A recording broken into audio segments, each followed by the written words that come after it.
রাজা হবি নাকি? রেট কত? কত দিবি? অবশ্য এই জিনিস লইতে হলে যত টাকাই দেস তোর লস হইবে না, লাভই হইব। কেন, জিনিসের মধ্যে কি সোনা দিয়া বান্ধা না নাকি? শোন, টাকা পয়সা নিয়া পরে ক্যাসাল করবি এসবের মধ্যে নাই। এমনি আজকে মুড নাই কা। অসুবিধা নাই, মুড হয়ে যাবো এমনি এমনি। 5,000 টাকা দিস, তাহলে হইব। ভালো করে দেখে নাই রে। 5,000 টাকা? নিজেটা কি সানি লিওনি ভাবছোস? 500 টাকা। এই তোরে দেখা তো মনে হয় না তুই কোনোদিন বাজার সদাই করে খাইছিস। 5,000 টাকা কইলাম, তুই কইলি 500 টাকা। তোর কি কোনো বিবেক বিবেচনা নাই? বিধানি একটা সেন্স আছে না, ওইটা নাই? এই সেন্স যদি থাকতো তাহলে গাড়ি পরানি পাড়াই আসি। যাই হোক, তোকে ডিল করতে করতে এখন আমার ডিসকাউন্ট দেওয়ার কোনো উপায় নাই, বুঝছস?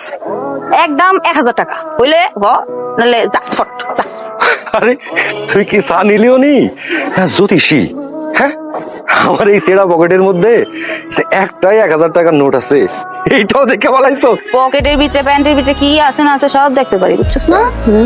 জানাই আয় দেখ, আয় দেখ, চল দেখ, চল আমার একটু জুস খান। এত টক কেন বাবা? তোমার গায়ে লাগিয়ে গেছে, কিছু মনে করো না। এই যে নাগর, কই যাও? চলো আমার ঘরে চলো, তোমারে গরম গরম কাচ্চি খাও। গরম গরম কাচ্চি খাবি না? ও আজকে আমার রাজা, বুঝলা? যা আয়। দুপুর, আয় দুপুর। জি খালা। জি খালা, কত সুন্দর করে কথা কয়, একেবারে সাধু। পরের নাগর নিয়ে খেলা করতে খুব ভালো লাগে না?